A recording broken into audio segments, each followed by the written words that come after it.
स्वागत है हमारे सीरियल अड्डा चैनल पर। अगर आप भी अनुपमा सीरियल के सच्चे फैन हैं तो हमारे चैनल को सब्सक्राइब जरूर कीजिए। आज के धमाकेदार एपिसोड की शुरुआत होती है एक हैरान करने वाले घटनाक्रम से, जब मुकेश का अचानक कॉल आता है। मुकेश घबराए हुए स्वर में अनुपमा से कहता है कि वह तुरंत सेट पर पहुंचे क्योंकि उसके बनाए हुए खाने की वजह से लोगों की तबीयत खराब हो गई है। यह सुनकर अनुपमा पूरी तरह से चौंक जाती है। अनुपमा को यकीन नहीं हो पाता कि ऐसा कैसे हो सकता है, क्योंकि आज तो शूट कैंसिल था।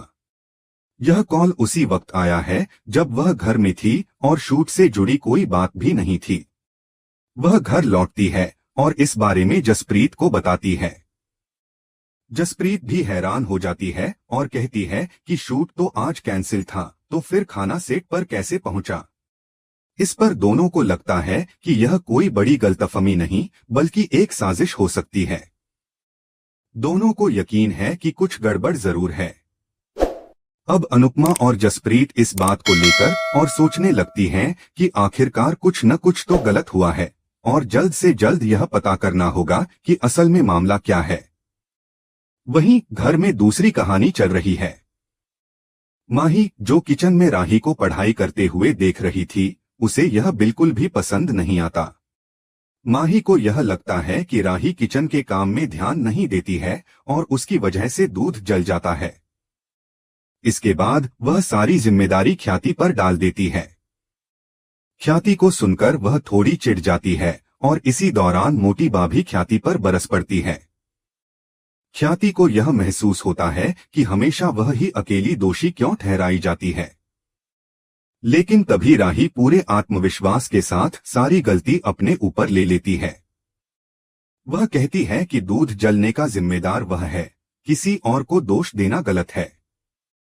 हालांकि माही ताना मारते हुए कहती है कि राही ना तो पढ़ाई ठीक से संभाल सकती है और ना ही किचन के काम। राही को यह सुनकर थोड़ा बुरा लगता है, लेकिन वह आत्मविश्वास से कहती है कि वह दोनों काम बखूबी कर सकती है। यह कहते हुए राही यह भी कहती है कि पढ़ाई और घर के काम को वह एक साथ अच्छे से संभाल सकती है। राही का आत्मविश्वास देख माही और बाकी घरवाले थोड़ा चुप हो जाते हैं। अब राही अपने काम में और भी अधिक समर्पण के साथ जुट जाती है। वहीं दूसरी ओर लीला, अंश और बाकी परिवार के लोग अपनी छोटी सी सफलता पर खुश हो रहे होते हैं। परिवार का उत्साह देखते हुए वे अपने बिजनेस की छोटी सफलता पर खुशी मना रहे होते हैं। लेकिन इस खुशी के बीच एक बड़ी मुश्किल भी छिपी होती है। गौतम, जो एक फ्रीलांसर और बिजनेसमैन है, उनकी कंपनी को बर्बाद करने की पूरी साजिश रचने में लगा हुआ है। गौतम चाहता है कि परिवार का बिजनेस संकट में फंसे और वे अपनी पूरी संपत्ति गंवा दें। लेकिन इस साजिश से परिवार का कोई सदस्य वाकिफ नहीं है और वे अपने बिजनेस की सफलता को लेकर खुश हैं। वहीं प्रार्थना और राही की बातचीत के दौरान यह पता चलता है कि राही अपनी पढ़ाई के साथ साथ घर की जिम्मेदारियों को भी अच्छे से निभा रही है। प्रार्थना राही को देखकर समझती है कि वह अपनी जिंदगी को कितनी जिम्मेदारी से जी रही है। हालांकि परिवार के कुछ सदस्य यह नहीं समझ पाते और राही पर दबाव डालने की कोशिश करते हैं। राही को यह महसूस होता है कि कुछ लोग उसकी मेहनत और जिम्मेदारी को समझने की बजाय उसे और अधिक ताने मारते हैं। इस सब के बावजूद राही अपनी राह पर आगे बढ़ने का फैसला करती है। इस बीच प्रेम राही को एक बड़ा बिजनेस सौदा बताता है। वह बताता है कि उसे एक बड़े बिजनेसमैन की बेटी के इवेंट का कैटरिंग का ऑर्डर मिला है। प्रेम को यह काम बहुत बड़ा लगता है और वह चाहता है कि वह इसे बहुत अच्छे से करे, लेकिन वह डरता है कि अगर उसने यह बात अपने परिवार को बताई तो वे इसे बहुत छोटा समझेंगे और उसे ताने देंगे। राही प्रेम को समझाती है कि सच्चाई छुपाने से सिर्फ दिक्कतें बढ़ेंगी। उसे अपने काम पर गर्व होना चाहिए और परिवार से छिपाने की कोई वजह नहीं होनी चाहिए। लेकिन प्रेम इस बात पर अड़ा रहता है और अपनी बात पर कायम रहता है। प्रेम का डर उसे आत्मविश्वास से भरने में बाधा डालता है और वह खुद को इस काम से दूर रखने की कोशिश करता है। लेकिन राही उसे समझाने की पूरी कोशिश करती है कि उसे अपने काम पर विश्वास रखना चाहिए और यह भी कि वह अपने परिवार को इस बारे में बताए। राही का कहना होता है कि जब तक वह अपनी कड़ी मेहनत और आत्मविश्वास से नहीं बढ़ेगा, तब तक वह खुद को साबित नहीं कर पाएगा। अंत में प्रेम अपने डर को किनारे रखकर यह फैसला करता है कि वह अपने परिवार से इस बारे में खुले तौर पर बात करेगा और इस बड़े अवसर का पूरा फायदा उठाएगा। यह घटना उसे यह समझने में मदद करती है कि अपने सपनों को पूरा करने के लिए परिवार का समर्थन जरूरी है, लेकिन सबसे पहले खुद पर विश्वास रखना बेहद जरूरी है। इस प्रकार कहानी का यह भाग इस बात पर खत्म होता है कि राही और प्रेम जैसे किरदारों के जीवन में आत्मविश्वास, मेहनत और समझदारी की कितनी अहमियत है और वे किस तरह से अपने जीवन में चुनौतियों का सामना करते हैं। इधर अनुपमा फिल्म सिटी पहुंचती है और जैसे ही वह सेट पर कदम रखती है, डायरेक्टर का गुस्से से भरा चेहरा सामने आता है। वह अनुपमा से चिल्लाते हुए कहता है कि उसके बनाए हुए खाने की वजह से कई लोग बीमार पड़ गए हैं और हीरोइन की हालत तो इतनी खराब हो गई है कि शो बंद होने के कगार पर पहुंच गया है। अनुपमा, जो पहले ही इस बात से हैरान थी, बार बार कहती है कि उसने खाना भेजा ही नहीं था। वह पूरी कोशिश करती है कि डायरेक्टर को समझा सके, लेकिन उसकी एक नहीं सुनता। डायरेक्टर तो हद पार करते हुए अनुपमा को केस करने की धमकी दे देता है और पूरी टीम से कहता है कि अनुपमा की फोटो लें और उसे सारे प्रोडक्शन हाउस में भेज दें ताकि वह कभी किसी भी प्रोजेक्ट में काम न पा सके। यह सुनकर अनुपमा की हालत खराब हो जाती है। वह समझ नहीं पाती कि आखिरकार यह सब क्यों हो रहा है, क्योंकि वह तो जानती थी कि उसने कोई गलत काम नहीं किया था। जब वह सेट से बाहर निकलती है तो उसकी हालत और भी ज्यादा खराब हो जाती है। वह सोचती है कि उसकी वजह से जसप्रीत की नौकरी चली गई, क्योंकि जसप्रीत भी उसी सेट पर काम कर रही थी और अब वह गुस्से की चपेट में आकर अपनी नौकरी खो बैठी। अनुपमा का दिल टूट जाता है, क्योंकि वह चाहती तो थी कि जसप्रीत की मदद कर सके, लेकिन वह खुद किसी भी तरह से यह मामला सुलझा नहीं पा रही। घर लौटते वक्त अनुपमा सड़क पर चलती है और लोग उसे पहचानने लगते हैं।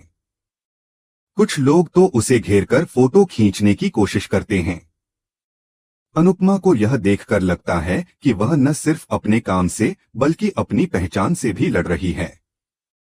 वह समझ नहीं पा रही कि क्या गलत हुआ है। इस बीच ईशानी किसी तरह उसे वहां से बाहर निकाल ले जाती है और उसे सुरक्षित स्थान पर पहुंचाती है। अनुपमा की स्थिति देख ईशानी उसे दिलासा देती है, लेकिन अनुपमा के मन में गुस्सा और उलझन दोनों एक साथ उमड़ते हैं। वह खुद से ही सवाल करती है कि क्या उसने सचमुच कोई गलती की थी। वहीं शाह हाउस में एक और घटना घट रही होती है। तोशु, जो पहले से ही परेशान था, अब परी पर गुस्से में आता है। वह परी से कहता है कि वह घर के माहौल को खराब कर रही है और उसका ध्यान सिर्फ अपने करियर पर है।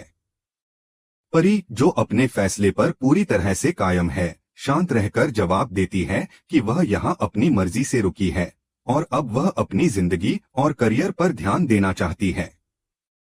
परी का यह जवाब तोशु को और भी ज्यादा चिढ़ा देता है, लेकिन वह कुछ नहीं कह पाता। उसकी मानसिक स्थिति भी ठीक नहीं होती, क्योंकि वह परिवार की उम्मीदों को लेकर परेशान रहता है, लेकिन परी ने अपने फैसले में पूरा आत्मविश्वास दिखाया है। एपिसोड के अंत में अनुपमा भावुक हो जाती है और कहती है कि उसने कोई गलती नहीं की, लेकिन फिर भी लोग उसे गलत समझ रहे हैं। वह खुद को अकेला महसूस करती है और यह सोचती है कि क्या उसे कभी भी अपने अच्छे कामों के लिए सराहना मिलेगी। जसप्रीत, जो अनुपमा की सबसे अच्छी दोस्त है, उसे दिलासा देती है और कहती है कि पुलिस सब सच सामने लाकर ही रहेगी। जसप्रीत का यह कहना अनुपमा के लिए थोड़ा राहत का पल होता है, लेकिन वह जानती है कि इस समय से उबरने के लिए उसे बहुत कुछ करना होगा। यह एपिसोड एक भावुक मोड़ पर खत्म होता है, जहां अनुपमा के साथ साथ दर्शकों को भी यह समझने का मौका मिलता है कि कभी कभी सच का पता लगाना बेहद मुश्किल होता है। आने वाले एपिसोड में दर्शकों को और भी दिलचस्प घटनाएं देखने को मिलेंगी। एपिसोड के अगले हिस्से में दिखाया जाएगा कि हीरोइन, जो पहले अनुपमा के बनाए खाने से बीमार हुई थी, अपनी नई डिजाइनर का नाम बताती है, लेकिन उसमें परी का नाम नहीं होता। यह ट्विस्ट कहानी में नई जान डालने वाला होगा, क्योंकि यह दर्शकों को एक और बड़ा सवाल देगा कि आखिरकार क्या यह साजिश थी या फिर कुछ और। वहीं गौतम, जो पहले ही लीला के बिजनेस को नुकसान पहुंचाने की योजना बना चुका है, अब और भी बड़े कदम उठाने की तैयारी कर रहा है। वह लीला के बिजनेस के नकली प्रोडक्ट बनवाकर एक बड़ी साजिश रचता है। उसकी यह चाल पूरी तरह से लीला और उसके परिवार के खिलाफ होती है। गौतम का मकसद सिर्फ यह है कि वह लीला के बिजनेस को तबाह कर सके, ताकि वह खुद अपनी स्थिति मजबूत कर सके। गौतम के इस कदम से सभी को चौंका देने वाला मोड़ मिलेगा, क्योंकि इस साजिश से पूरे परिवार की स्थिति संकट में पड़ जाएगी। साथ ही शाह हाउस में पुलिस का आना भी एक बड़ा ट्विस्ट होगा। पुलिस कहेगी कि उनके प्रोडक्ट से लोगों को स्किन एलर्जी हो रही है, और इसके साथ ही अनुपमा को भी पकड़ने के लिए पुलिस पहुंच जाएगी। यह घटना सभी को हैरान कर देगी, क्योंकि अनुपमा की छवि पहले ही बुरी तरह से खराब हो चुकी होगी और अब पुलिस का आना पूरे परिवार के लिए एक नई मुसीबत लेकर आएगा। क्या अनुपमा खुद को इस संकट से बाहर निकाल पाएगी? क्या सच्चा पता चलेगा? आने वाले एपिसोड में इन सवालों का जवाब मिलेगा। दोस्तों, आपको आज का एपिसोड कैसा लगा? हमें कमेंट करके जरूर बताएं और ऐसे ही डेली अपडेट्स के लिए हमारे चैनल सीरियल अड्डा को सब्सक्राइब करें।